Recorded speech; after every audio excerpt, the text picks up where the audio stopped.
Yo, what's up, everybody? What's going on? How's everybody doing on this Friday Night Live? I hope everybody had a good week. I had a good week. How is everybody tonight? Yes, we are still working on the pinball machine. So tonight we're going to be starting to put it together. So we got the base, the playing field.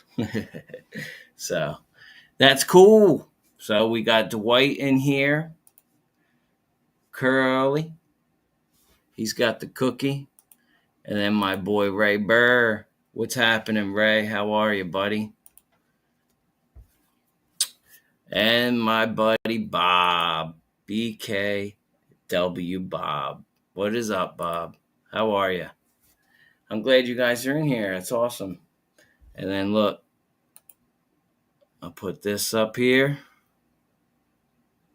So, Bob, you can come on up. Let's see, how do I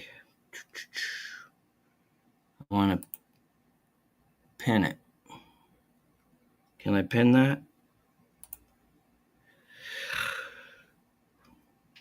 Why can't I pin it? What the heck? Let's see.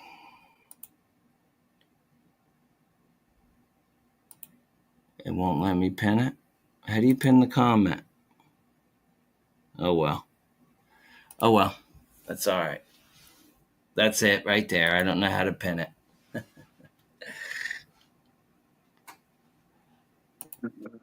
Yo, Randall. Hey, what's happening? What's up, brother? How are you? Oh, I guess fair. Did a yard shift last night from 11 to 11, so. No. But we caught some good trains last night, so I did film a couple of them, so. Oh, you didn't? No, I did. Oh, sweet. Okay. Yeah, I was actually on with Corey, aka Train Buff Boy 47 this morning, and one of his buddies is a big CSX guy, and I told him, I said, if you ever talk to him, if you ever talk to Peyton, I said, tell him to keep his eye out for a video because there's something he's going to want to see. Oh, So, yeah? yeah. Well, that's I don't good. I don't want to give it away in case he's listening, but just wait for the video, and it's cool. It's something he wants to see? Oh, yeah. Yeah. Well, that's cool. Right? Yep. Awesome. What have you been up to, though? You had a late shift, huh? Yeah. It went pretty good, actually. Didn't really think we was going to be doing much, and I ended up with 16 runs. So, Oh, wow. Well, that's busy night. Of course, a lot of that came when they brought the 6A local in. Made its rare appearance at there last night, and I ended up having to go help them for a while. Oh, really? Yeah, run both ends of the yard. Mm-hmm. So. Mm-hmm. All right. Well, that's cool. I like. So I got questions for you, Randall. Yeah, sure. It's so funny. I saw you. When I first started seeing the thumbnails for Fredo. At first I thought I was like, oh wow, Randall's at the races, awesome. And then that's your character. Yeah. So to get the joke, you would actually have to watch Anthony Dodge's Matt Clark series to actually get it. Yeah. I saw bits and pieces of that. Yeah. So if you watch season 3, what Anthony does, he basically takes photos of friends of his, Yeah, and whatnot, and puts them in this little comic book cartoon right. type Yep. deal. Well, in Yeah. season 3, the original character Fredo Bangino if you actually look, that's me. That I sent Oh, Anthony a face shot, and then he uh-huh. did the whole little mustache and the sombrero hat and all that. Right, right. So I basically told Anthony, I said, what I'm going to do, I've got this game called NASCAR Heat 5, and I Right. want to try to have the character's descendant try to uh, clean up his act and go stock car racing. Right. So hence we have Fredo Mangino the fourth. Mm-hmm. So that's basically the short and sweet story of how that all came about. So Yeah. I think that's and awesome. and then it ballooned into all this madness where we have descendants of the entire Matt Clark cast. Uh, Right. That's funny. so That's good times, man. th- yeah, there won't be intros like that for every episode. I just can't do all that. Right, right, right. It's a Uh, lot of work. That's a yeah, lot of it's work. and I don't think my voice would hold up for me doing that because Right. I actually record the episodes in bunches. Okay. So um,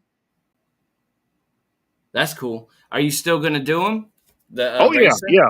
Yeah, yeah, yeah. Um, I think I think I figured out I probably got about 2 or 3 more seasons at least. It may be more than that, but Hmm. we're looking at about 3 more seasons anyway. So Okay.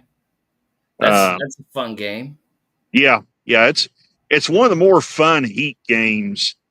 Right. There are others that are, let's just say, not very desirable to play, but Uh-huh. um, Heat 4 and 5 are the best of the Heat games.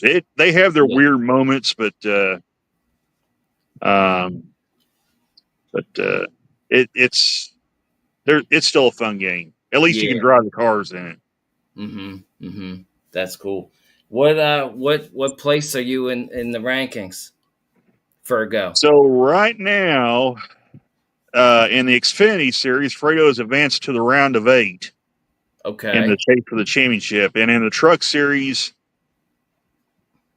he's also in the round of 8. So we're in the round of 8 for both series. He wrapped up the Extreme Dirt Tour Series, um, and I won't give it away, but let's just say he's left a mark on that series and not a very positive one. Oh So, no. Oh no.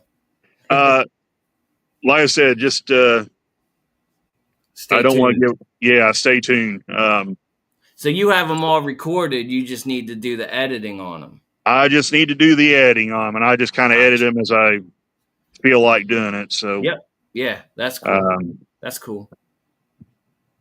and Wow, then of that's course we got the project, upcoming project with the Frisco SD70s. That's mhm. and they're getting close to being ready to start filming on that series too. We're ready to start. I'd say we're probably within. I don't want to give an exact timeline, but Right. we're in a few days now. I think of start laying the paint to these suckers. Oh wow. So And what are they models? yeah, so they are Walder's mainline, and I actually have them here behind me, but I'm in my bedroom right now. So, It's all good. um, but they are Walder's mainline SD70 and SD75i Oh wow. respectively. So the SD75i will when it's finished become Frisco number 1089, and the SD70M is going to be number 1090. So, Okay. Okay. So you're gonna change them up. mm-hmm. Oh, nice. So in this timeline now, Athearn's announcement of the SD90 Max kind of threw a wrench into this Mm, timeline I cooked up, but it right. it won't actually affect these two models directly. But any future stuff I do, it's going to have a effect on it. Because Oh, really? yeah, if I decide to do others in a couple of years from now, or uh, Okay. so because I would like to eventually do an SD75i, but not SD75i, an SD70i. The problem is your only option is finding a used Athearn Genesis engine. So, and I don't really want to work with something with that much detail. Mm-hmm. So these Walters engines are not nearly as detailed as the Athearn units, and Right. like I said, I just don't want to be messing around with little, because the old Athearn Genesis, they were basically sort of like the old blue box kits the way they were back in the day, Mm-hmm.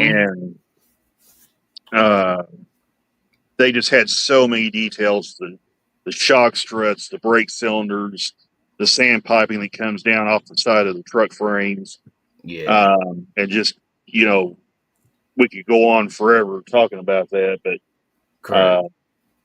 and I just want something that was a little more straightforward. So I may wait and see if Walters comes out with one, Mm-hmm.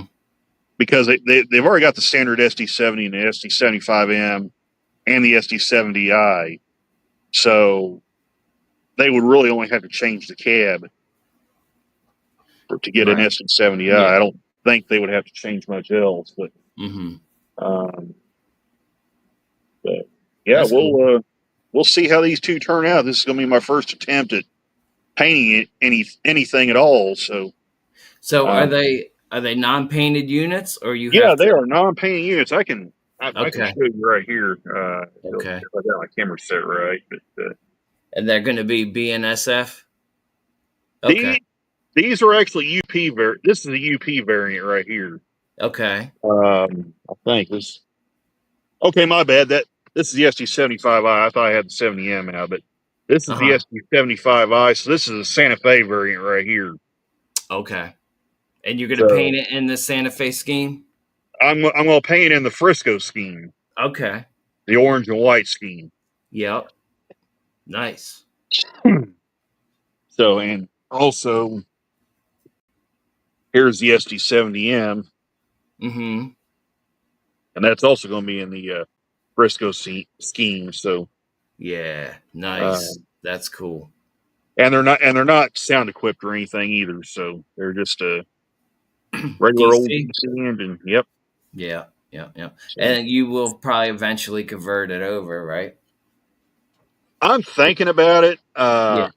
I'm seriously thinking about getting like a ESU look sound chip and Okay. maybe put like scale sound solution speakers. I keep hearing a Yeah. lot of good things about those speakers, and I really want to try those out.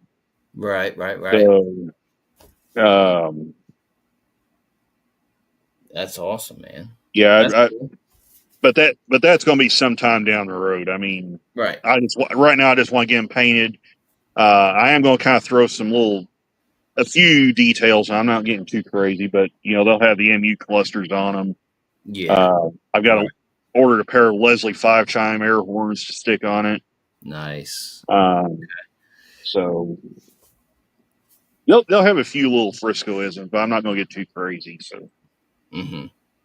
Now, how did you get into model railroading? How did you get into trains? Like what sparked shoot, your interest? I have been into trains from the start. Yeah, me too. So we're going back. I'll say I'm 41 now, so Mm-hmm. like 35 years at least. Yeah. Yeah. So ever since I was a little kid, I always liked trains. That's cool. So how old were you when you got your first train set?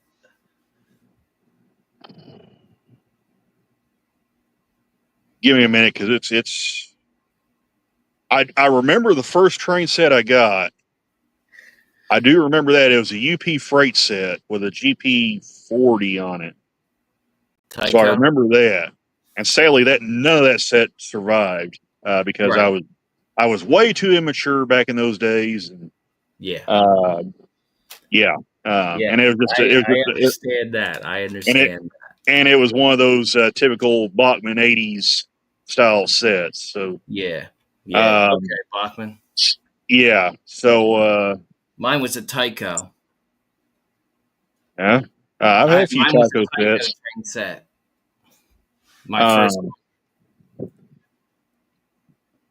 You there? Trying to think. I want to say it was 1988. I wasn't very old. I know that. I was like 4 or 5 years old. So Oh wow. Yeah, that we're is talking that is either 88 or young. 89. Yeah. Um,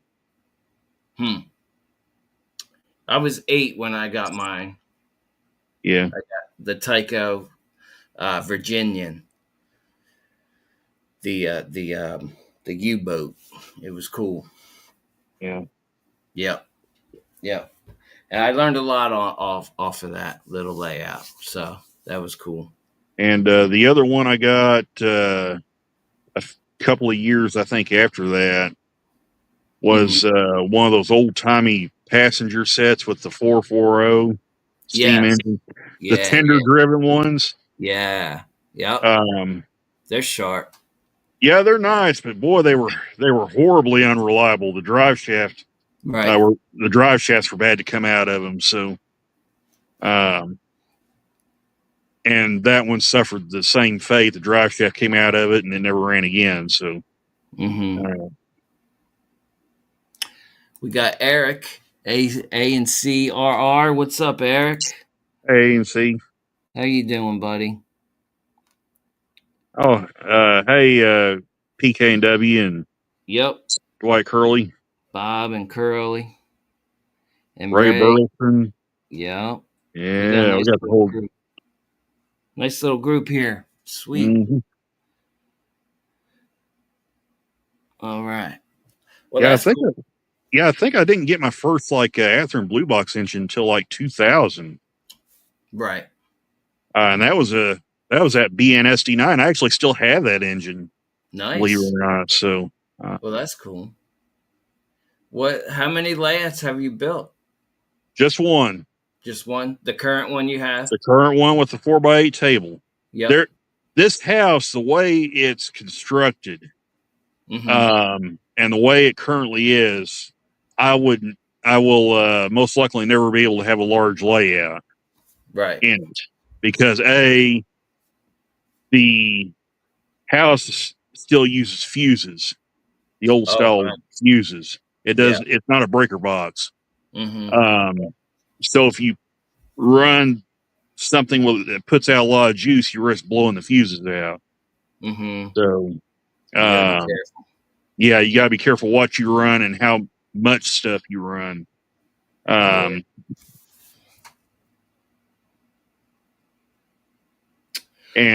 sorry to hear that, Eric. He's got some chest pains still. Oh wow, I know how that feels. I've been having some heart issues myself. Oh no. For whatever reason, I have a high resting heart rate now. This started way back when I was in a bar out in Pratt, Kansas. I had an episode, and I ended up I was actually on a trip when this happened. So I was actually at work when this happened. So I ended up having to call the supervisor up there, and I told him, I said, you're going to have to get somebody else to take these guys. I said, because I don't want to get out in the middle of nowhere and have an issue, and what had happened was my blood pressure spiked, and I went out there, and they put me back on blood pressure pills, and ever since then I've had this issue where my heart tries to run away every once in a while.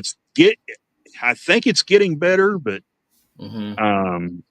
it's a little rough when I lay down for whatever reason. So, oh really? Yeah, like breathing wise or just pumping? Just pumping. It doesn't seem like I have trouble breathing. It's just, I don't know. I told the doctor when I went over here, Mammoth, and he said it could be just from lack of activity. Because you're driving, you don't walk any, you're just sitting in a van. Yeah, I know, right? You're shuffling people around. Yeah, and then you come home, you go to sleep because you don't know when you're getting called or anything like that. So you're either driving or sleeping all the time. Yeah, and that's not the healthiest lifestyle. No, not really. Huh? No.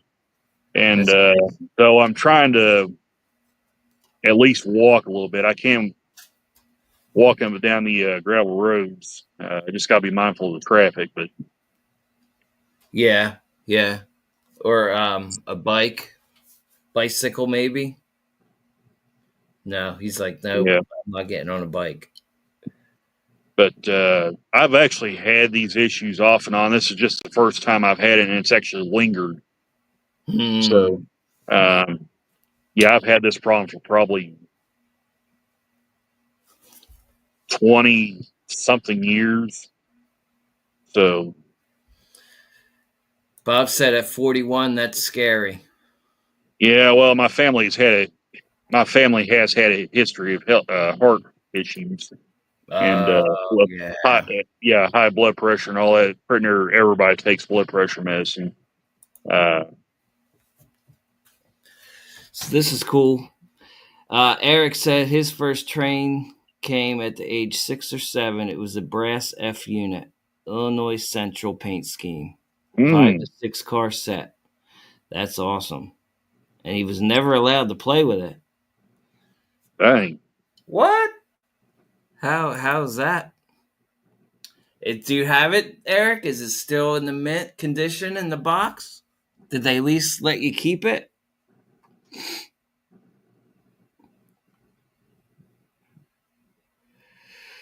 Oh man, you gotta.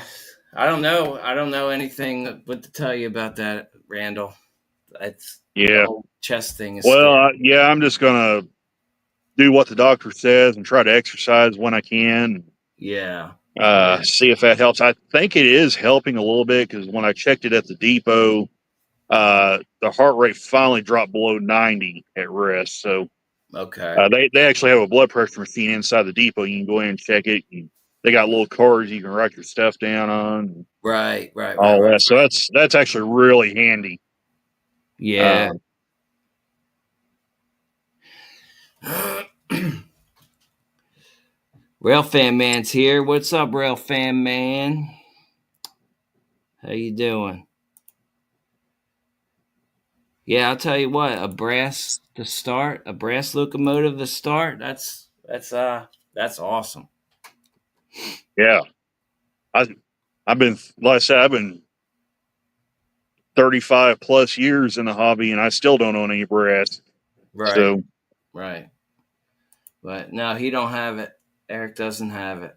That's a shame. yeah, Here we go. Dwight's first train set was an old big track. I'm guessing it wasn't HO scale. It's probably Lionel. yeah, He had no clue what scales were back then, but he knows it was an old steam locomotive. Yeah, it was probably Lionel. Was it 3 rail? Did it have 3 rails? He would know that though. All right. So let's see, Randall, what else can I ask you? Because you got all the fun stuff, man. I saw that you do videos on Thomas the Tank stuff. You yeah, collect? yeah. The Thomas stuff is actually not mine. It belongs to my niece. But Okay. we get back years and years ago when she was real little.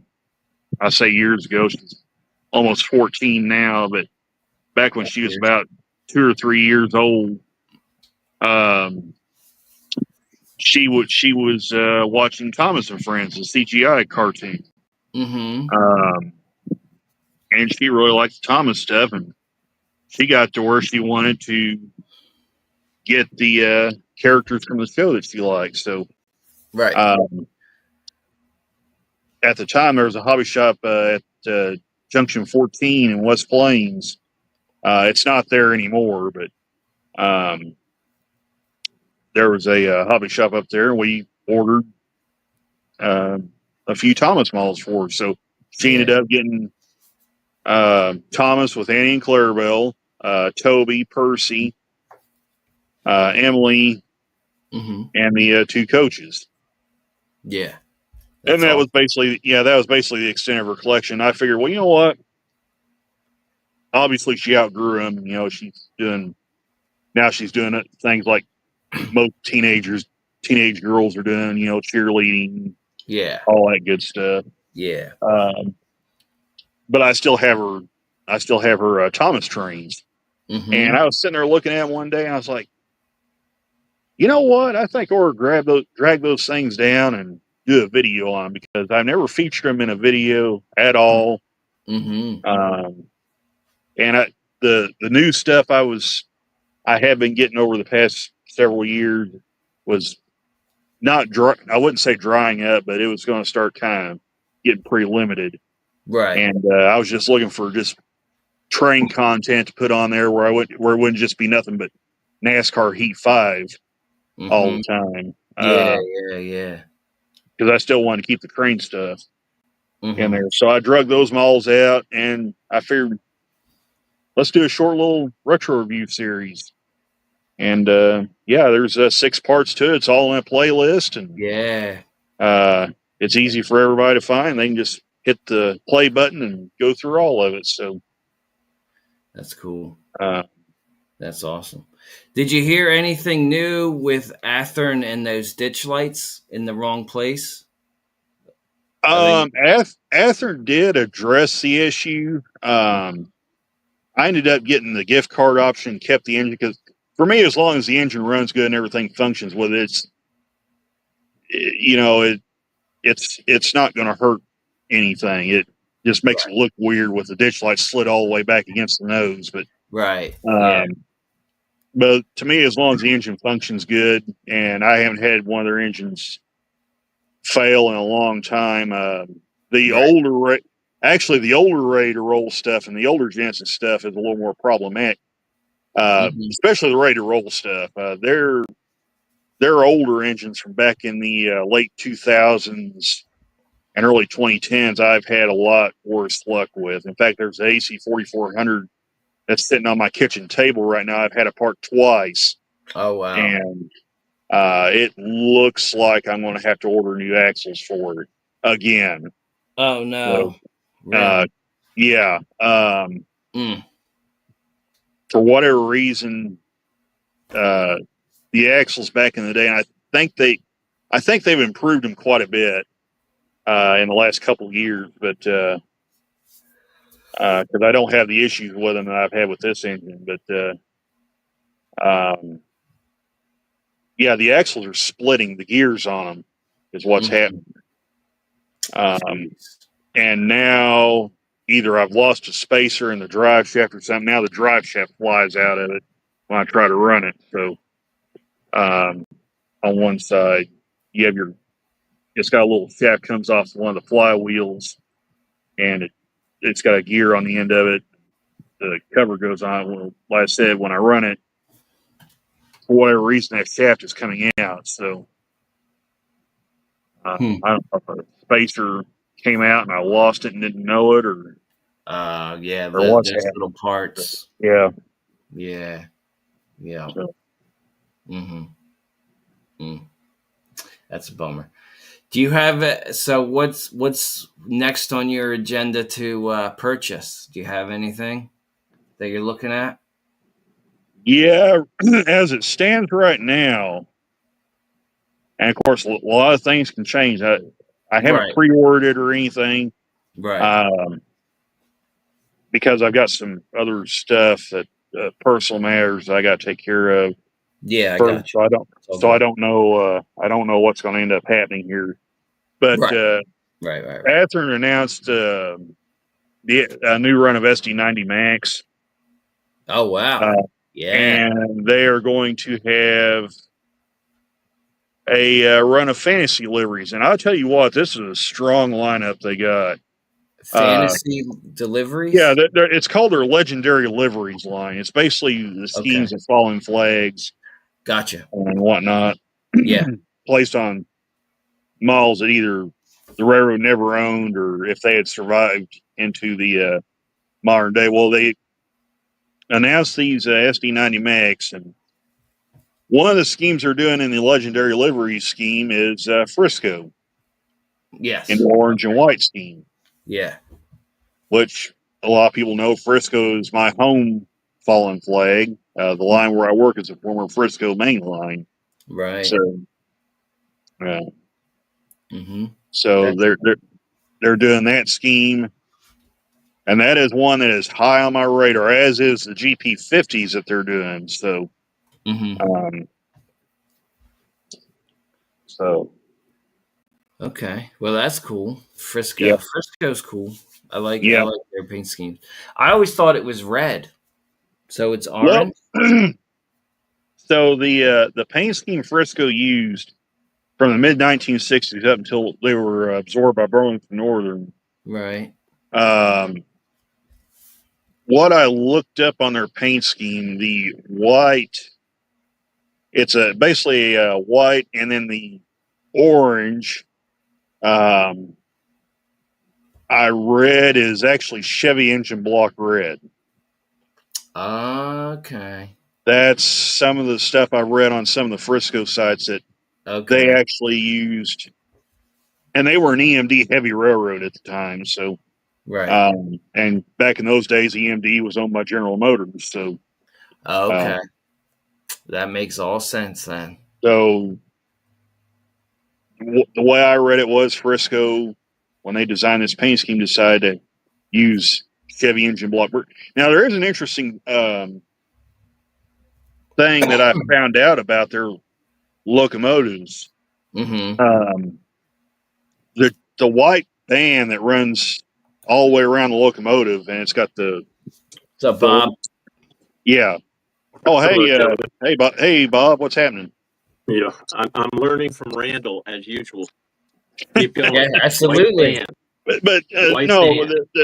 what I understood. Well, I mean, don't take what I say as gospel, because I just I just look this stuff up as I go along. But Don't tell us that. But the we don't have to look it up if we listen to you. as the late Bill Weber said, we looked it up, so you don't have to. That's it. That's Uh, it. but There you go, anyway, Bob. You got it. There we go.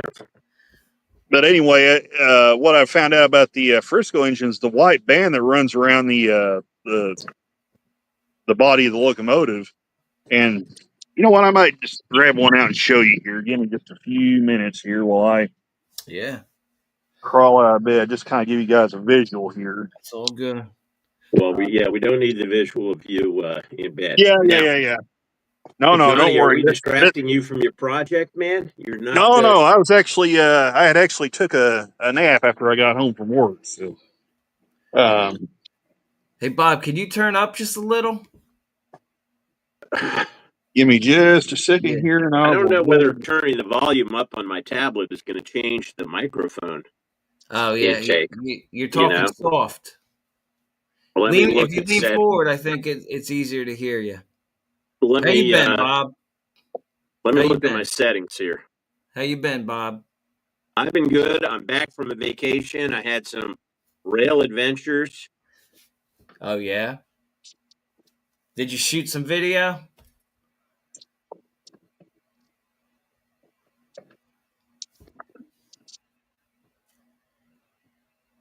He froze. Okay. No. Bob froze.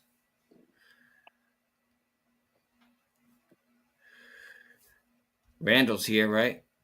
Yeah, I'm still here. Yeah. Yeah, Bob froze up. I'm just, oh, shoot.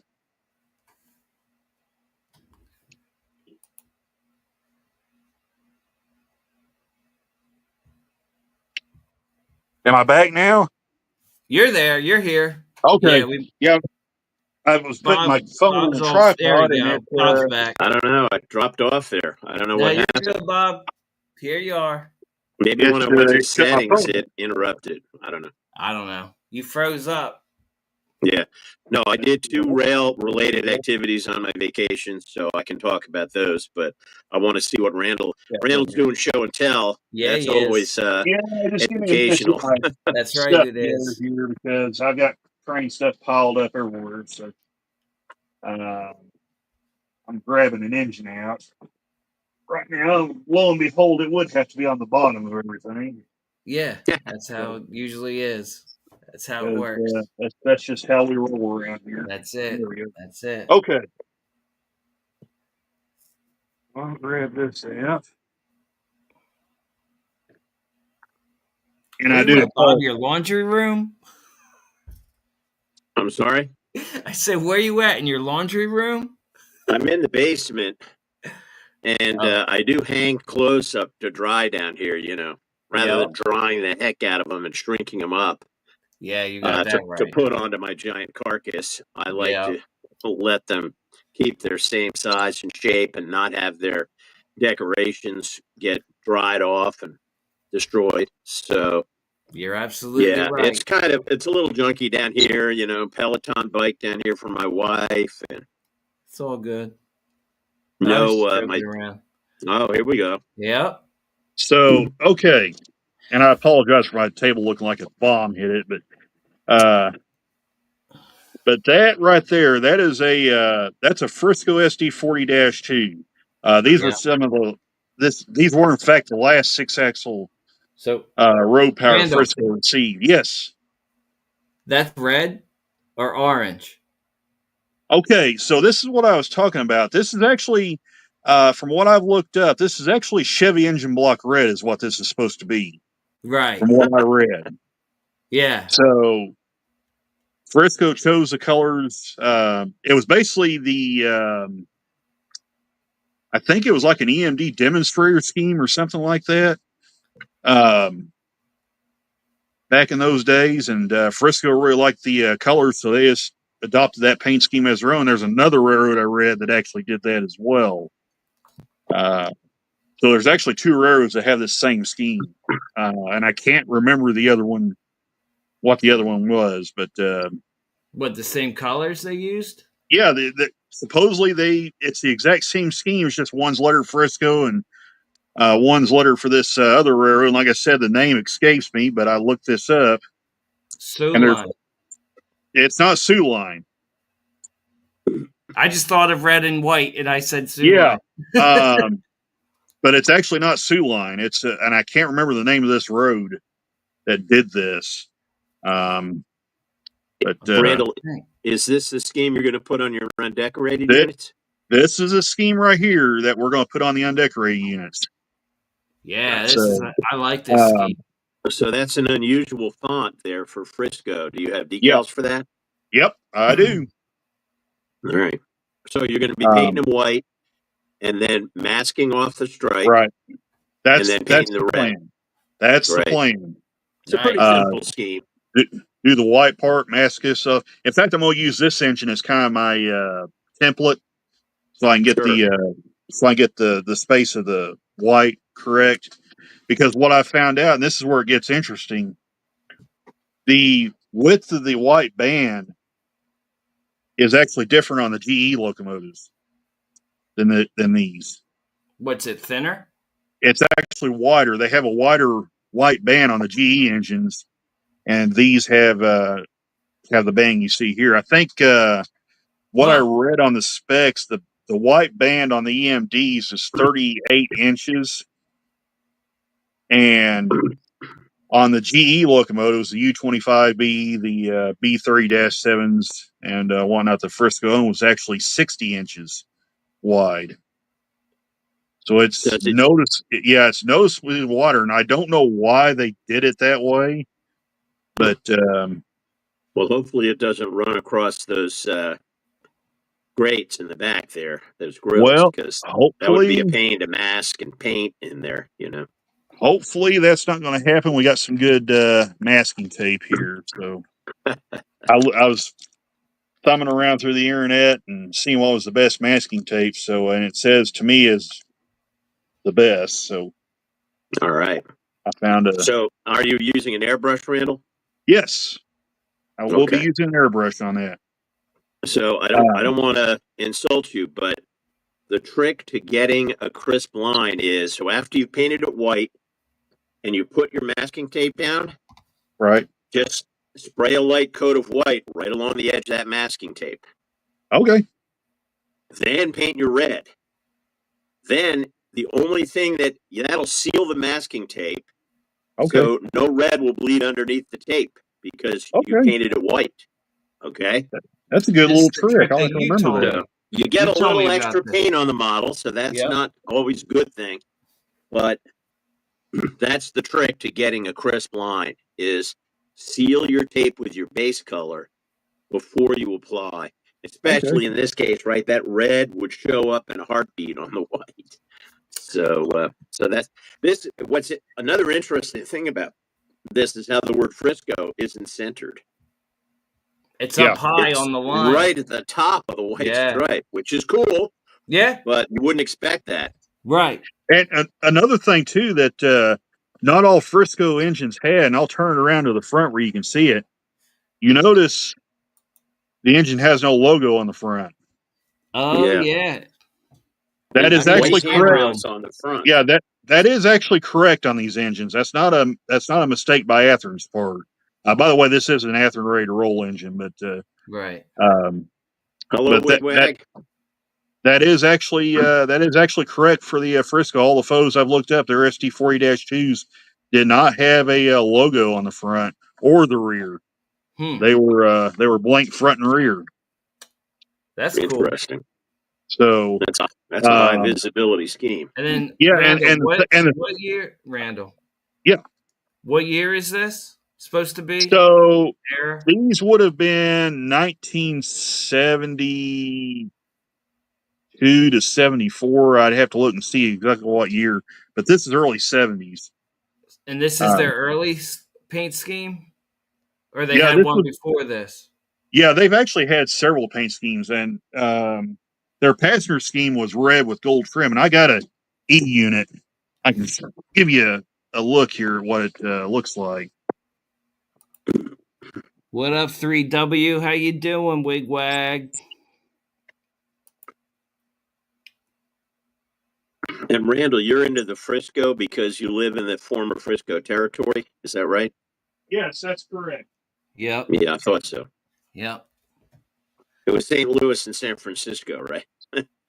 was the name of the railroad. And I think Randall is in Missouri. So I'm here on Chat GPT, Bob's favorite. I typed in red and white paint scheme railroads. We got Wisconsin Central. I was going to say Wisconsin Central. Yep. Yeah. The Canadian Pacific. Ferromex.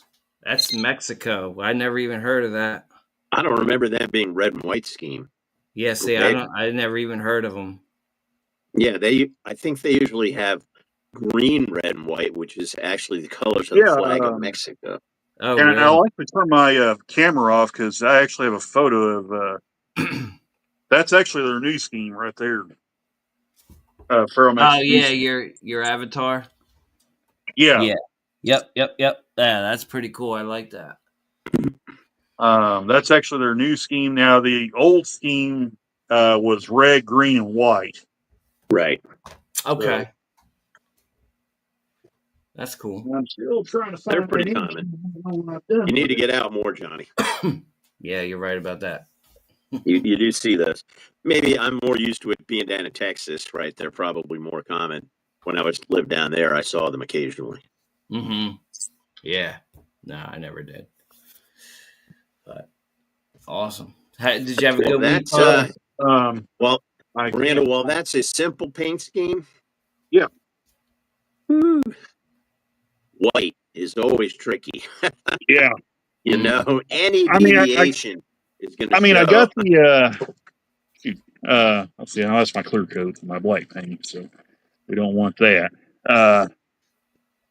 So, and it's going to be a little, well, let me see if I can just take it out of the bag here. So, are you going to rattle can these? No, I'm going to hit them with a spray. Now, the primer, I'm going to use a rattle can. Right. That's to me a primer, but yeah.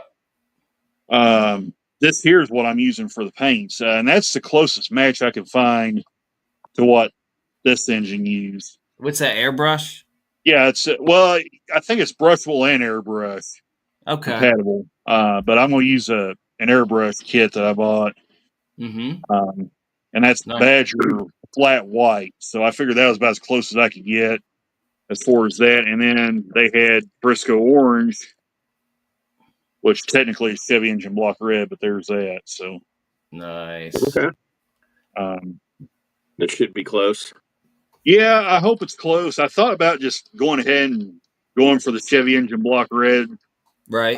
And then I saw that and it was cheaper. So I'm trying to stay on as tight a budget as I can. That's right. So, right. Yep. It may not turn out very good. It may turn out really good. We're going to find out. So, yeah, man. All right. Color So then matching. you'll have 3 Friscos. I'll have 4 that I have. Okay. These 2, the 950 and 953. Oh, you got 2 of them. Yes. Okay. And then these 2 engines and then the 2 U25Bs from Rapido. And there's also a U30B as well that I bought used off of eBay. So there's going to be a total of 8, I think, when this is all said and done. Oh, wow. It's just the 2 SD70s are going to be the only 2 custom painted ones. Right. So, but right. Nice. Well, Randall, I can remember well seeing a lash up of or a yard where there were probably 10 or 12 UP locomotives painted in armor yellow. Mm-hmm. And none of those yellows were the same. Yeah. Yeah. So if your red is close, that's good enough. Here's the thing, because they actually mentioned this on the online sites I looked at. When these engines aged, the red, this obviously looks as they would have rolled out of the factory, brand new. Right. But when they got some age on, they faded to almost this very dull reddish orange color. Right. And like you said, they don't fade all the same. So that's right. Some of them end up going through the bad winter somewhere. So, one's in a dust storm, a sandstorm. And there's all kinds of environmental effects. So and you're probably going to be weathering that locomotive that you have right now. If I weather, it's going to be very, very light. I mean, so you're going to do your modern day 70s. This is basically going to be what if the Frisco never merged with Burlington Northern, and remained as an independent company. Yeah. Proto Lance, then you're doing. Randall. Yep. Randall Wigwag's given some tips about that Badger paint in the chat. You should check out. Yeah, I'll pull it up there. Who's that? Yeah. Okay, so Wigwag is saying, good luck with that Badger paint. Better use some retarder or your tip will dry. Okay. All right. All right. Okay. And I'm assuming that's thinner, right? Probably, yeah. Okay. I don't think so. I think you can get a drying retarding agent for acrylic paint. Okay. I don't paint with acrylic, so I can't. The reason why I bought but the reason why I bought that was, like I said, it was the cheapest I could find, and also it said you can use it without using thinner, and I'm not good at mixing thinners and stuff, so I didn't want to get it so thin where it just runs all over the place. Right. Use the paint you're comfortable with. Yeah, absolutely. Yeah. I just never had good luck with water-based paints. I just Bob, you use oil? I use graffiti spray paint, which is a lacquer paint, which is actually acetone, thin with acetone. I use Montana Black graffiti spray paint. Right. And their black line has 376 different colors. Oh, wow. So there is normally something right out of the can that's pretty close to what I'm after. You can buy it on Amazon for like $7 a can, and you're going to get enough. And it's a big spray can.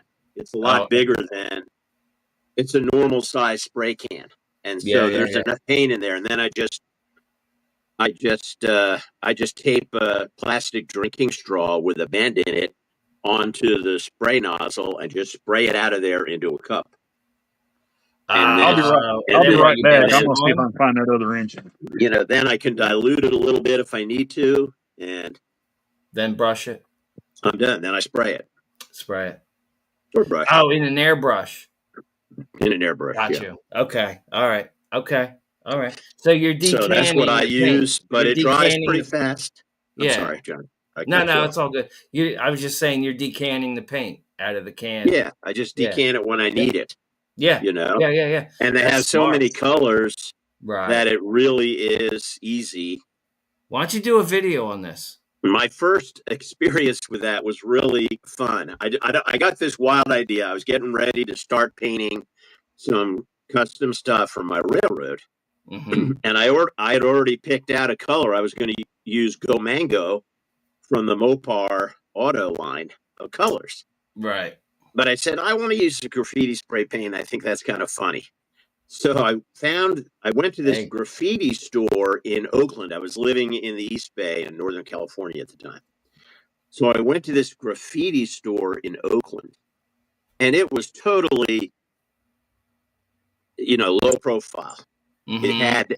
It had no signage, just a number on the door. Guys coming in with backpacks, filling them up with paint cans, leaving out the back door. It's just crazy.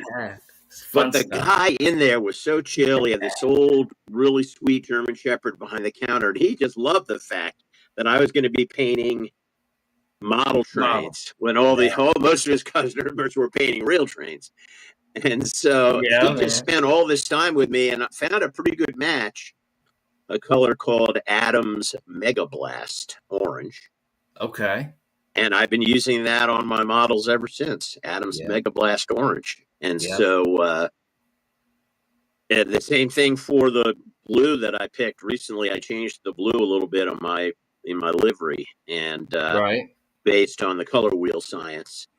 Yeah. And I found a close enough match in Montana Black. So there you go, Randall. I'm kind of a color fanatic, but yeah. But I like the Montana Black line, and people get great results with acrylics. I've bought some acrylics recently, and I'm going to try it. Brush painting. Mm-hmm. There's they make these paints that are supposed to be good for figures. And you don't have to multi-coat to get dark color in the folds and light color at the top, of the folds. You don't have to dry brush your figures.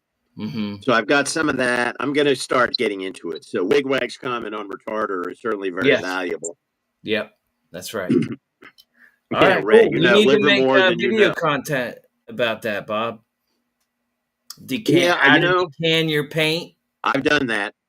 One of my first videos was about that. You could do it again. But doesn't mean I can't recycle that idea. Exactly. So Randall, what is the timeline on the Great Painting Project? You've got everything you need, it looks like. Except maybe retarder. Now that Wigwag's gotten into the mix. Right. Ray, maybe you know that graffiti shop I'm talking about since you're from Livermore. It was in downtown Oakland. Here you go, Bob. Ray grew up in Livermore. Yeah, Livermore. Yeah, which is out and then he moved to Alameda, which is right down by the water. Both nice neighborhoods.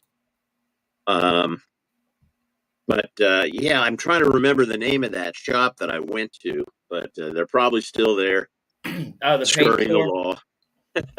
Big wall he had every Montana Black color on the wall, so there were just hundreds and hundreds of colors to choose from in there. So that's cool. But again, as I said, you can get it on Amazon. It's made in Bremen, Germany. Oh, wow. All right. So Anthony Dodge would appreciate that. Yeah, he would. Yeah. All right, Wigwag, save a strip of bacon for me, buddy. Oh, he's leaving. He said he'd be right back. He's cooking bacon. Yep. All right, bacon's good. So Randall, I get back. Sorry, I got cut. No, it's all I good. got We distracted yeah. there. What's the timeline on your project here for painting? Randall. No, he's not. He's not by the camera. No. So Johnny, are you not too psyched about working on your project? You're allowing us to distract you. That's good. I can work on it tomorrow. I can work on it after the live. It's just basically starting to put it back together. All right, Eric. Start, but put it back together. Good seeing you, brother. Feel better. Yeah. Get well soon, Eric. Yeah, man. You're an inspiration, Eric. I know you got some health issues, but you're still here doing it. You know, I was on with Boxcar Jerry a couple of days ago, and there was a guy I was on with, Alfonso. I love you, Eric. Be safe. A guy who is legally blind. Oh, wow. And that's just, can you imagine? Now, he has a G-scale railroad, so he can see stuff. Yeah. But the guy is a model railroader with a layout, trains moving. And he's blind. It was just, and he's blind. Yeah, and he was doing some crazy stuff with power. Come on. He had Hello? battery-powered locomotive that was actually feeding power to the tracks out of the locomotive in order for it to be picked up by the lights in his passenger cars. Really? Yeah. That was crazy. That is crazy. I never even heard of that. I'd never heard of that either. That is so awesome. He was really cool. He was in Denver, I think, but he had a kind of an accent. So he was a guest on the show too? Yeah, he came on just like you have Randall and I on. It was Alfonso and I on with Jerry. That's awesome. Yeah, that just you got no excuses, right? Yeah. I got no excuses. Here's the guy. I mean, he was getting stuff 3D printed for free because he's blind. He had access to this. So it was legit. But he had some really he had like a section of rail that had been 3D printed in black resin that had the name of his railroad on it. Oh, wow. In Braille and in raised Arabic font. You know, I'm just... Yeah, that's so cool. Wow. It was just amazing. And it was just like, okay, I got no excuses. Yeah. I got to get my ass in gear. It's that motivation. Randall, we lost you, buddy. We're looking at your tripod. I had a phone call come in. And a foot. You okay, Randall? Life on the railroad. Life on the railroad. Yeah, you're right. Well, you got to go out? No, I may or may not be doing the first shift yard van tomorrow. We're going to wait and see. Do you want to do that, or do you want to sleep in? Sleep in. I'll do it. I don't care. Yeah. Be sitting at home twiddling my thumbs. No, you sleep in, man. I sleep in between runs. Or work on twiddling your thumbs. You're going to be priming those shells tomorrow. Yeah. You got it won't be tomorrow because when I do this, I'm actually going to have to do it outside, and it's going to be like really hot. So I would have to do it like in the afternoon when it's not 10,000 degrees outside. But regardless, what's that? That's the old the old Frisco scheme. That's their passenger scheme. Oh yeah. They didn't get the red. They didn't get the red right. Well, it's an old Pro 2000 model, but just kidding. Just trying to tell you. Okay, the red can look different. That's okay. Yep. That's right. That's right. So they were red and gold. Right. Boy, that's a nice model with all those see-through grills and stuff. That's a nice model. Yeah, and it's. I don't know if I can turn that. Who made that model? That's the Lifelike Pro 2000 model. Lifelike Proto 2000. Yeah, they would be under the Waller's Proto name now, but right. But it's a really nice engine. This one here has like I said, the little gold stripes on the nose, Frisco logo. The horn may not be exactly correct on it, but it's a good looking engine. As Bob said, these things were really cutting edge back in their day. The stainless steel grills. Yeah. Sweet. They were really, really nice engines. Good running engines, too. And what was really cool about these, this engine has a functioning Mars light on it, despite it not being DCC. Really? Right. So, and I'll have to probably take this off so where you guys can see the front. Mm-hmm. But this light up here on top, this would be the Mars light right here. And I'll get something. Right. So this right up here would be your Mars light. Now, how this functions, and it's pretty ingenious. It uses actually 2 bulbs that flash alternately, and it gives it the effect that that it operates like a Mars light. Very cool. So it's a pretty neat way of how they did that. Hey, JD, good to see you, man.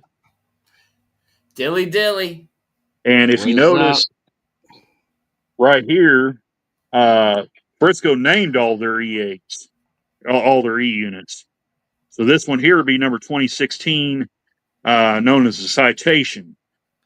Oh, wow. So, that is neat. So Frisco named all of their locomotives after famous horses.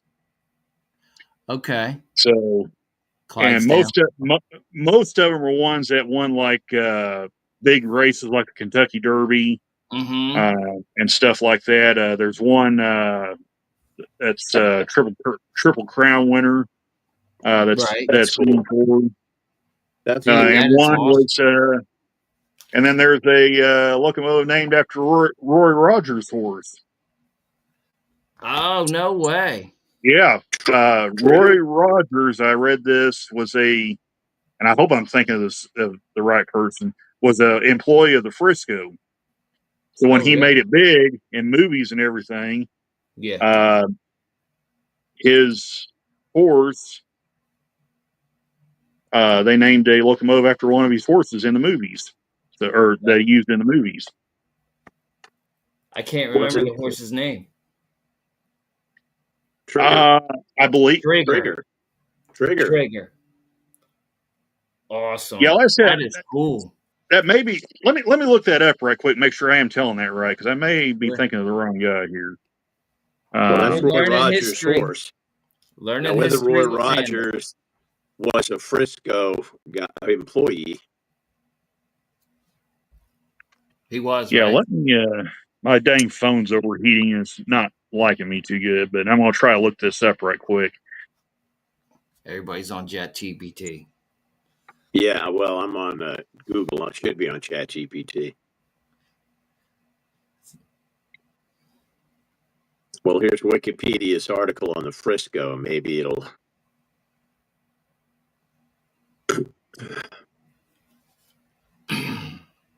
Famous employees or something.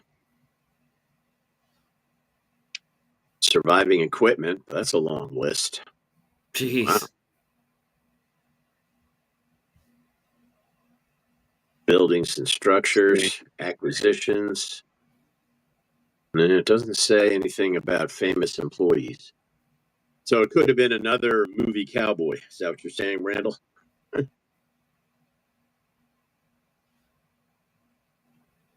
Come on, phone. Let me look. Yeah, up, I've actually got the list pulled up of their E units, but what I have to do, I have to switch back and forth because I'm on my phone. So if I don't say anything, that's why. It's all good, Randall. And I'm trying to find it here.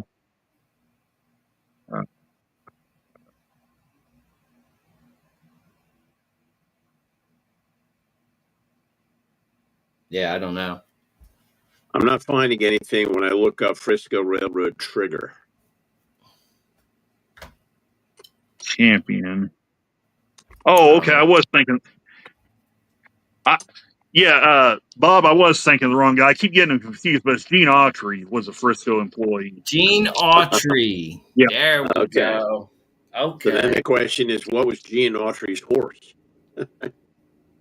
Champion. Champion. Okay. I got you. I'm learning something here. That's it. That's it. Champion, world's wonder horse. Oh, okay, dear. Thanks. I'm online. Okay, now I may be back, but yeah, it was actually Gene Autry. My bad. I for whatever reason I keep thinking Roy Rogers, but they look alike. I think all those guys are even before my time, Randall. So you don't have to apologize for your knowledge. Cowboys from the days of radio. That's right.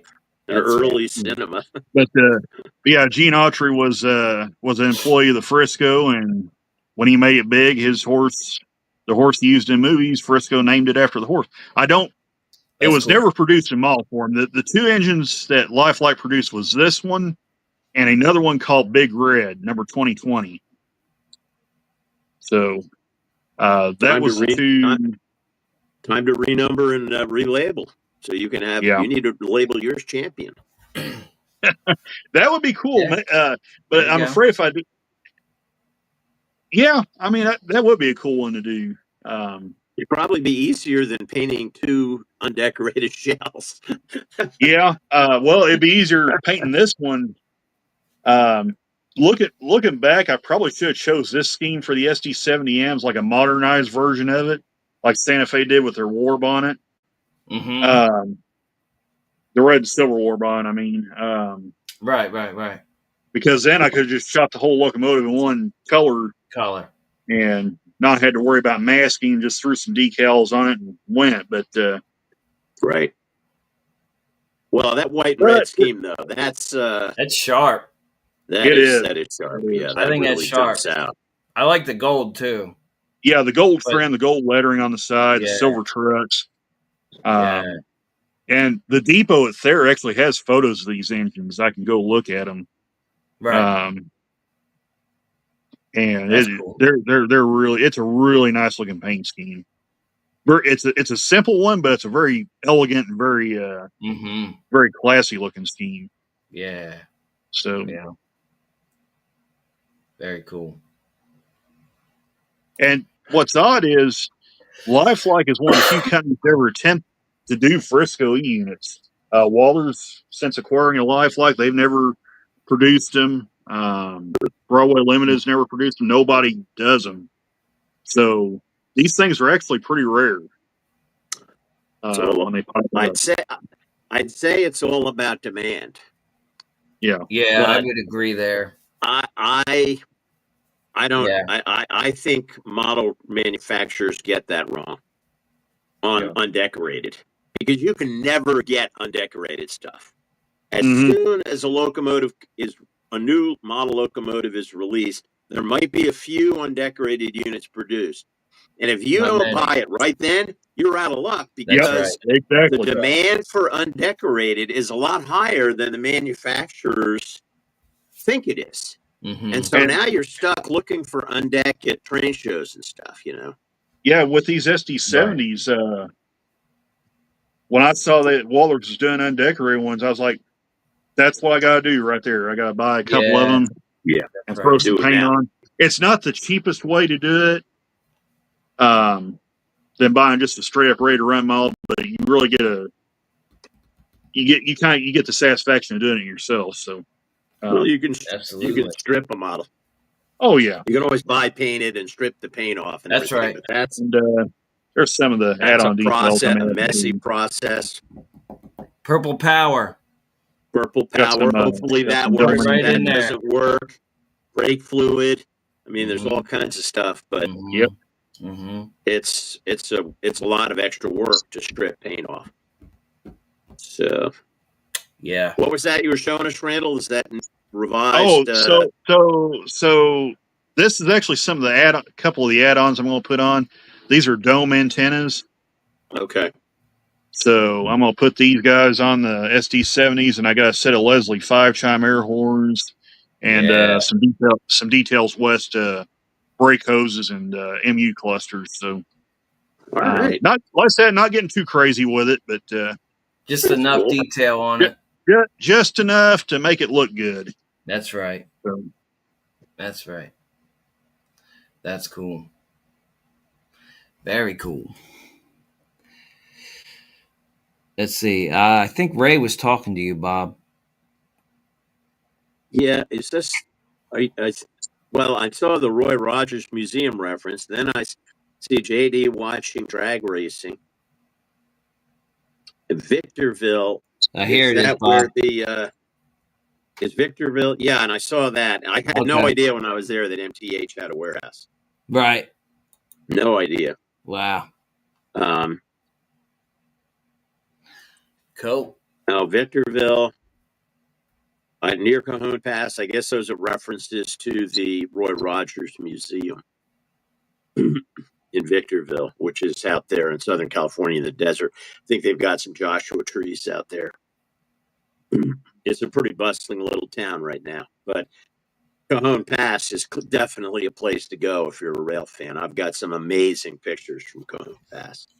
Just amazing. Yeah, that's cool. So it's tremendous. Yeah.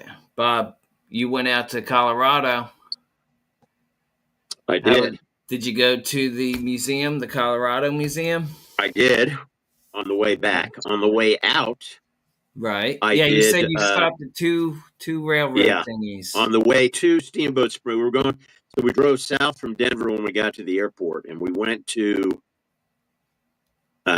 Canyon City, Colorado, which is where the Royal Gorge Route tourist railroad is. And it goes through this very narrow and picturesque canyon made by the Arkansas River. And there's a spot in there where the canyon is 30 feet wide. Oh, wow. And there was nowhere to put piers for a bridge down in the riverbed. Oh, I'm sorry. And so they hung the bridge. Oh, Randall left. They hung the bridge. So that was just crazy. There's this couple of arched steel girders above the train with cables coming down that actually hold the roadbed. Dude, that's awesome. A hanging bridge. Yeah. And that route, before the Moffat Tunnel was created, that route was one of the main routes to get through or around the Rockies. So it saw there he is. Hey, Randall. Yep. And so there was a lot of traffic on that line back in the day, and they preserved it. But the Royal Gorge route, I highly recommend that ride. The equipment, they have an SD40-2 pulling, usually motive power, and it is immaculately painted. I mean, it's just beautiful. And they kind of have copied the Rio Grande lettering, those little tails off the end, Yeah. They've copied that for their lettering. But everything is first class. I've been on other tourist railroads that are not perfect and, things were a little dilapidated. No, they're not this place. Yeah. This is their depot is spotless. All of the equipment, most of it's, stainless steel passenger equipment. They've got some dome cars. I got tickets on the dome car, and that was a mistake. I wouldn't do that again, just because. Really? A lot of the dome was covered up by the air conditioning equipment. They retrofitted the cars with air conditioning, and it covered up most of the dome. So you couldn't see. Yeah, there was a little bit of a curve to the window, but for the you were like, this is a waste of money. I could have spent half the money and been just as happy, because there were plenty of seats in dining cars or bar cars. Right. Right. Because I think I spent like $140 each to be in the dome car, because I thought it would be a real dome. Like when you're riding on Amtrak today in a dome car, it's fantastic. Yeah. But that was not that good. But it was a good experience. And they stopped when we spent a lot of time in an open car, so we could look out and I could take better pictures. And on the way back, we actually stopped. The car we were in was under the hanging bridge. We were right on the bridge, Dude, that's awesome. So it was really that's cool. Crazy. A lot of good pictures, good video, first class. But again, you could spend $50 on a ticket and I think have just as good an experience. The food was fabulous. They really rave about their food. Right. And it's fantastic. They have several different kitchens on the train, and they cook everything right there on the train. Nice. And it was really good food, and it was just a great experience. And the views, I've got to tell you, this canyon is really deep. Yeah. So when you're looking up, you can see bridges way up there. You can see there's zip lines, people going over this gorge, you know. I mean, it's way up. It's 1,000 feet up probably. And so it's just it's spectacular to have a train running through the base of that gorge with a roaring river going by. You know, there were people riding rafts down the river. Oh, that's fun. Yeah. It was really, really cool. And so if you're going to Denver, I definitely recommend that. I'll definitely get out a video on it as well. I'm all right, cool. I got a couple of videos out. One video out a day over the last 2 days. That for me, that's like unbelievable production. So they're talking about I'll get a video out over that in the next couple of days, because I recorded an intro and outro while I was there. Nice. I just gotta come up with what I want to say it, and then I'll add in, you know, video and still footage of it. And there was a lot. That Canyon City had a lot of other railroad. There was another really cool old bridge from the 1800s, railroad bridge there. There was a lot of railroad history in that, and no surprise, since that was a significant route to get around the Rockies back in the day. So there was a lot. Yeah. But then on the way back, so then we spent, 5 days in Steamboat Springs with our friends, and did all kinds of exhausting stuff. Right. But, from hiking to shooting to nice ATV riding, driving to in the mountains. So that was, and I, the guy in the couple we were visiting with is really into history, so he took me out to these old mining sites that he's been exploring with his metal detector. So there wasn't a lot of rail out there, but it sounds like you had a lot of fun though. It was a lot. But then on the way back, we went to the Colorado Railroad Museum. Yes. And I got to say, it's probably the best massive model railroad I've been to. Really? I'm just getting a little jaded on giant model railroads, but it was the quality of modeling and scenery throughout was just very, very good. It was really, and it's totally done. There's no areas that are under construction or anything like that. And so it was just, and there were a bunch of guys running trains. They were running, it was near the 4th of July, so they were running trains with patriotic motive power. So that's cool. It was awesome. So it was great. It was really well done. I mean, when you go to one of these giant railroads, you realize what they can do. I mean, the first thing I saw was a scrapyard scene. It was 8 feet long. Yeah. I mean, you can just do everything really big, even though it was HO, right? So it was. Right. That's cool. It was really nice. It was definitely. It was worth visiting. It's not free. Right. But it was really nice. And the guys there running trains were reasonably helpful, nice guys. And I'll say the one thing about it that they could improve is the lighting. Oh, really? It was kind of dark. My camera was struggling to focus because it was dark in there.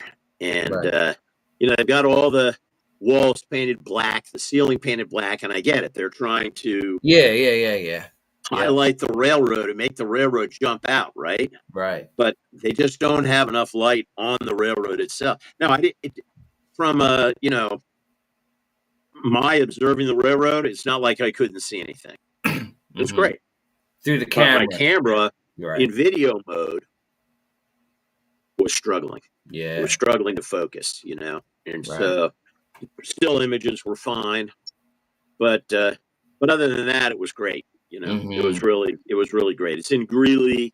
Yep. It's only an hour. It's like an hour away from the Denver airport, so it's not really that far out of your way if you're coming in and out of Denver airport. So I definitely, but it's pretty far out. Greeley is a small town. It's out in the prairie. Yeah. You know, so yeah, so that's what I did. And definitely, I'd recommend both experiences. They were absolutely first rate. Yeah, Now, that's awesome.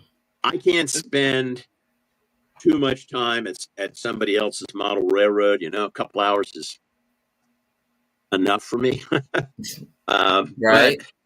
But they were it was good. And they, you know, they had the normal scavenger hunt, people going around Yep. doing that. They had That's some right. Yeah. areas where you could get up above the railroad and look down and see into some of the control areas or the areas where they have access to work the railroad, you know. So it was very impressive, very good, very good. No question about that. It's always inspirational to go to any a big layout you layout. go to and lookout is. Yeah. And it was I don't know, they had signaling. I didn't ask about what their signaling system was. Did they have signals? They did have signals. They were working. Right. They had a really big a dispatch area. Yeah. Yeah. So, I think Cloverdale Rail. I don't know who that is. Cloverdale Rail. Oh, dude, what is up? Yeah, he's an old head. He is. Yeah, he's. What's up, Clover? I wish I remember his first name, but yeah, it looks like Marcel. Marcel. That's it. Yep. Yeah. I love his. On YouTube. I love his channel art there with the Canadian Pacific badge in the background. Yep.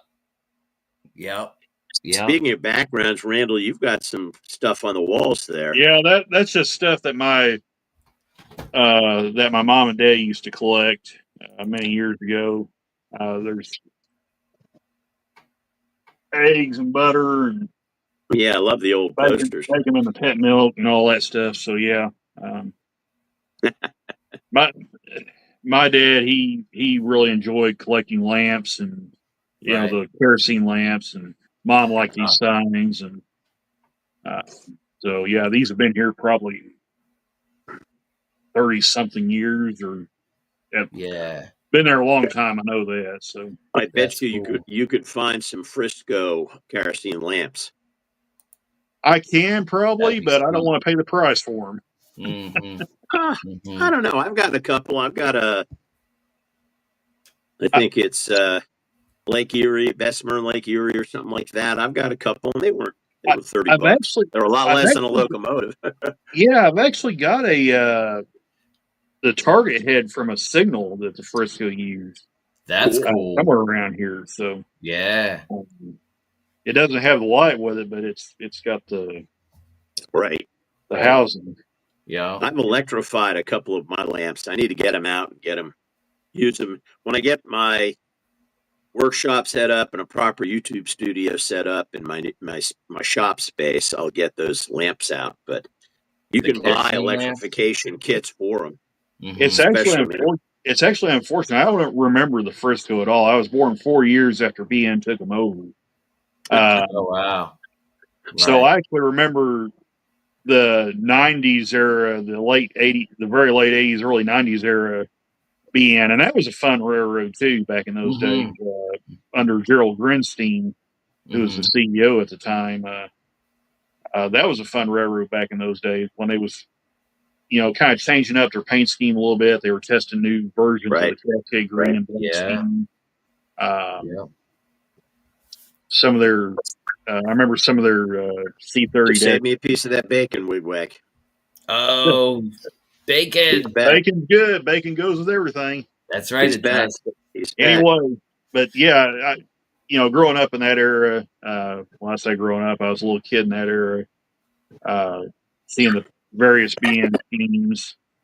One of my favorite iterations of the Cascade Green was one that had what they called the white face scheme. They had the white that went around the front of the engine, front of the cab, around the number boards and headlights, and then came down the doors. And then it had this massive BN logo on the nose.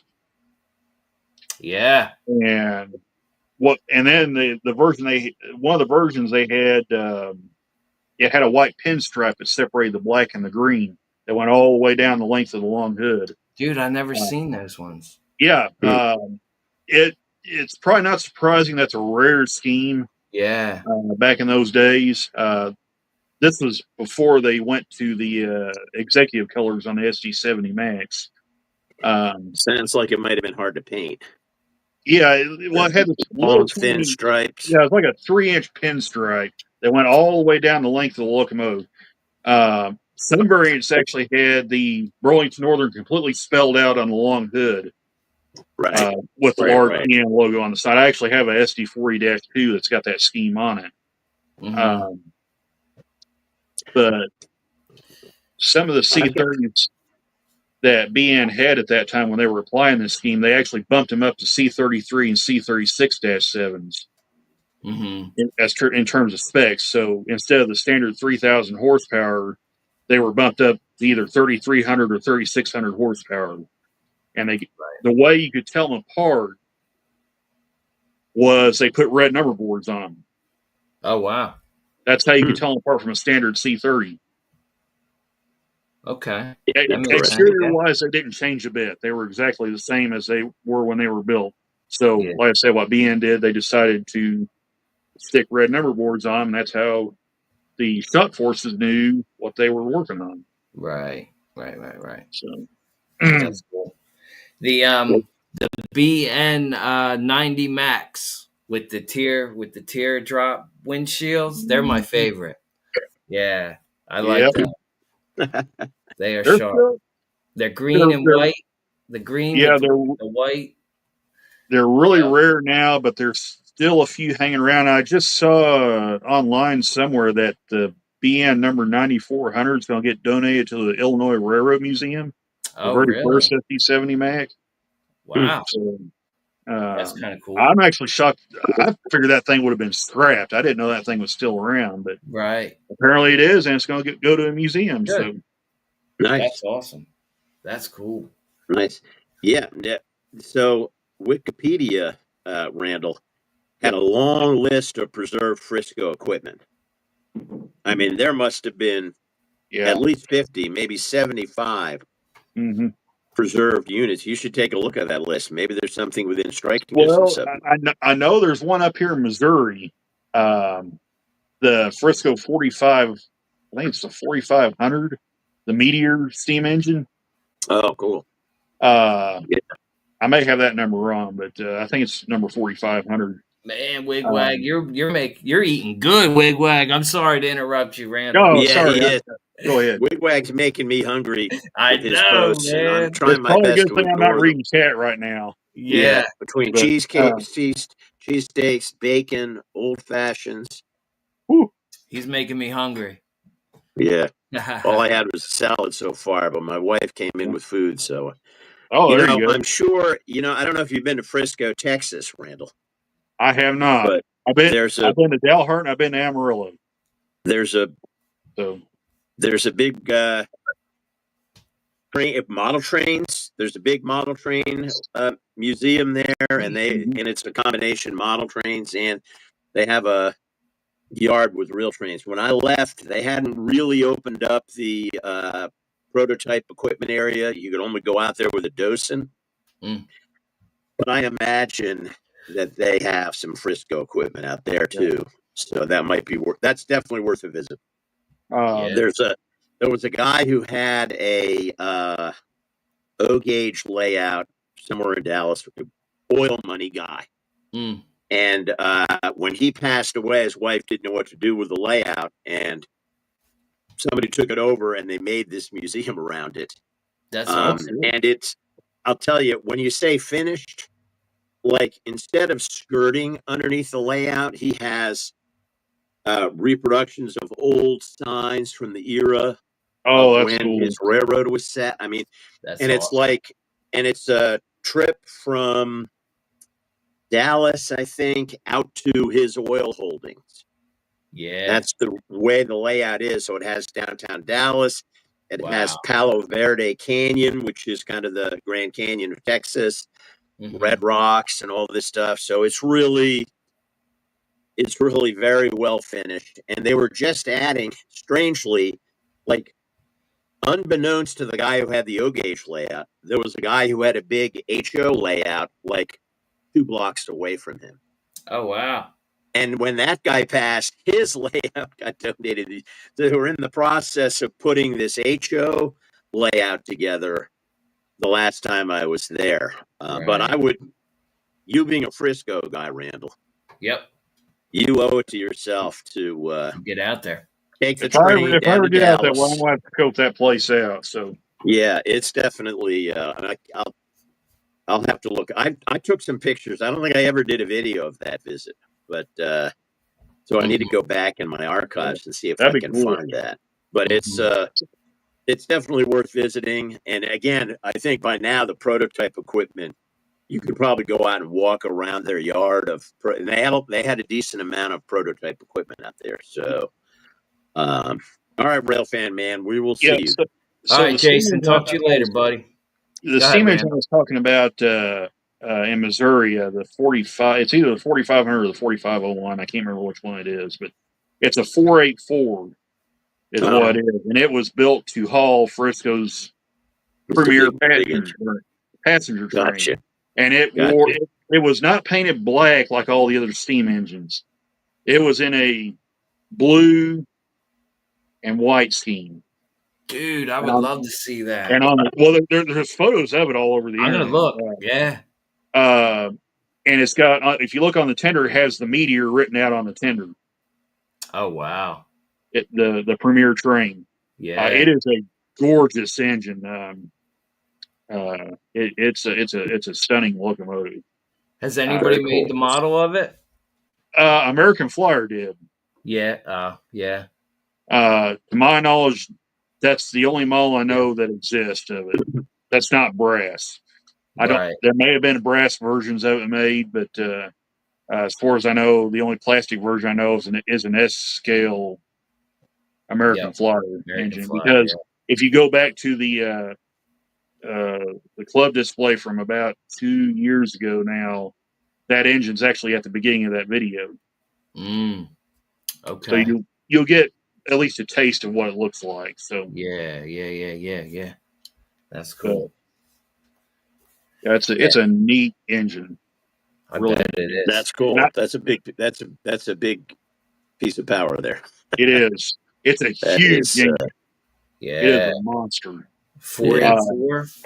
And I've seen Frisco 1522 in person. Okay.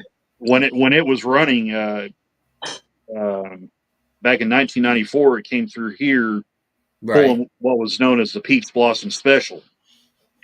And I got to see that engine up close and personal, and I've got photos of me with the engine. Did you somewhere? Touch it?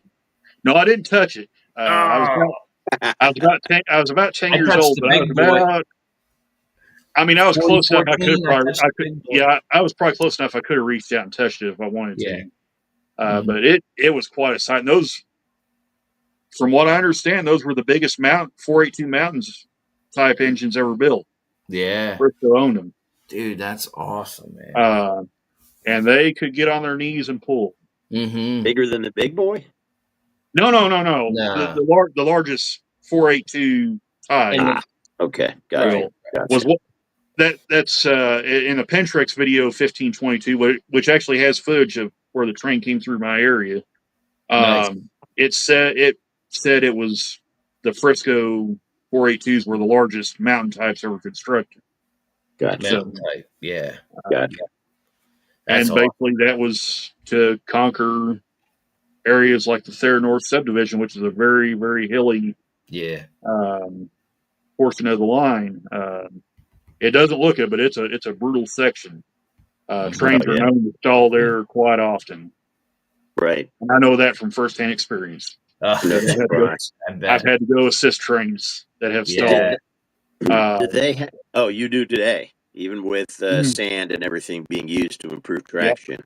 I Uh, was going to ask about what? sand dispensing, whether that was done during the steam days. Yeah. It As was. far as I know, it does. At Thayer, if you actually drive on you would actually have to go through like where the old Town Country store is, and then you would have to turn right and go under the bridge and pass the park to get to uh, that one side of the yard there. But part of the remains of the roundhouse is still there. Mm. Wow. The concrete foundation. Right. Yep. I was actually assisting the local there yesterday, the day before yesterday now. No, actually, it was yesterday. I'm getting my days confused, but your 12-hour days, man. They yeah, roll those on 12-hour together. days are killing me because it makes it Yeah, hard to remember man. what day it is. But anyway, I was down there in the yard picking up the crew off that local, and as I was driving by, I happened to look out to the left, and I could still see because I was curious because they redid the yard a couple of years ago. Right. It's the layout of the tracks is completely different than what it was right 3 or 4 years ago. Yeah. But I drove by there and I just happened to look and I saw the foundations of the roundhouse. The Keep roundhouse going. tracks, the Very cool. stalls, and That's they're still Sounds awesome. like there. a good place to get up with a drone. Yeah, Yeah, absolutely. Get some shots of that. Yeah. But I've actually got a couple of photos from the bridge because the bridge at the South Switch crosses Good night, over JD. see you, JD. All right, JD. I want to Have a hear what good you're one. working on, JD. So next time you're in chat, I want to know what's on the bench. Yeah. Yeah. So you're going to model Yeah. this roundhouse? You going to model this roundhouse, Randall? No. Like I said, if I had the room and my job wasn't so crazy, I would probably attempt it. Mhm. But I would actually have to find photos of the roundhouse. Sure. Right. Exactly. Yeah. Because all that's left of it now is just the foundation. the concrete Yeah. foundation where Sure. where the stalls were. Right. So the turntable where the turntable was, it's all filled in level. You can't even tell it's Gotcha. there's nothing there. It's just Gotcha. but, Did you do any scenery work on your layout, Randall? no. So you're just plywood. The reason is my layout's on the front porch, and I've had cats trying to come in and everything, and I don't want them coming in and destroying everything that I work on. Yeah. So, Right. it's still just a flat table, pretty much. Yeah. Things change, your life Yeah, will but change. it gets the job done. The Just club, do your research club, now, right? When you have access to that site, you should do research. You should walk around out there, take pictures. What's the lay of the land? Are there old trees here that are still there that were there when the roundhouse was up? Right. This is your chance. The good news, Bob, about the yard at Thayer, it's not a big yard. From the south switch to the north switch is, I'm trying to remember what one of the guys told me, is about less than 5,000 feet. So it's a very small yard. Oh, wow. Yeah, it is. The train, they said the trains they can put in there, as long as they're not over like 4,800 feet, they can squeeze them in on track 3. Mm-hmm. So the unit sand train that comes in. Hello, Rich Trains. That's interesting. Yeah, the unit sand train that comes archaeology. in. It's actually just short enough it can fit in the yard. The DPs are actually right probably 500 feet from the south switch where it enters the main line, the single track main line, and the head end sitting at the north switch. So, and that's a 91 car train or something like that. It's between 90 and 100 cars. Jeez. Right. But they're a good size train, but they're a little short 2-bay hoppers. So, right. Yeah. So it's not long. Yeah, if it was like an H-Men kick or something like that, the thing would be twice as long as the yard. Absolutely. So, yeah. Well, gentlemen, I'm going to have to say goodnight. I want to go down one little rabbit hole first. Since I'm on Sidetrack Sunday, I feel empowered to do sidetracks. And Randall mentioned something about how steam locomotives are painted black. Yes. And I which makes perfect sense, right? Because they're getting all kinds of coal dust and stuff on them. Right. But I was painting my YouTube studio back in Texas, and I was looking for grays to paint. Mm-hmm. I thought, oh, maybe painting the room photo gray, like a photographic gray card that you use when you're setting the exposure on a camera would be good for a YouTube studio set. So I was looking around and I saw this color mention called locomotive gray. Whoa. And I did some research on that. It's interesting. In order to back in the day, they didn't have color film. Right. And That's if you painted a locomotive black and you took a picture of it, you couldn't see any details. There were no shadows. You couldn't see the piping on the side of the boiler. You couldn't see anything. That's actually true. And so they used to paint them gray to take pictures. So you'll see these roster shots, where the locomotive is crystal clear and they've blanked out all the background and it's just the locomotive, especially shots of European steam. And they're painted gray for that reason. They may have painted them black afterwards for practical purposes, but there was actually a gray. But I could never find that actual gray. I would have used that. I would have loved to have had a room painted locomotive gray, but there was just no consensus that I could find. Maybe if I asked ChatGPT, I'd get an answer now. But that rattle can place. That's right. Paint but I couldn't identify that gray color. No. But it was interesting that at least for the initial shot, when the locomotive was rolling out of the assembly plant, it was painted gray for photo purposes, kind of. And then they painted it black. And then they probably repaint, or they just let it get black. But probably wouldn't have taken too long. The walls of that canyon that I went through on the tourist railroad, were blackened because of by the steam locomotive smoke. And the docents were pointing that out to people. It was because it's so narrow, the smoke had nowhere to go. So that's right. Yeah. All right, my wife, who was out actually picking up dinner, even though she's sick, is back. So I need to. I need to give her some attention. And so that's all good. I'm going to head out too. All right. So Randall, great seeing you guys. Great for seeing everybody in chat. Make it a productive weekend. Yeah. Do some modeling. Sir. All right. Take care. Pinball machine. See you guys. Yeah. No pinball guys, machine take it progress. easy. All right. Take care. All right, everybody. Thank you for hanging out with us in chat. You guys are rock. I'll see you guys next Friday night. All right. Keep it on the rails. Yep. That's right.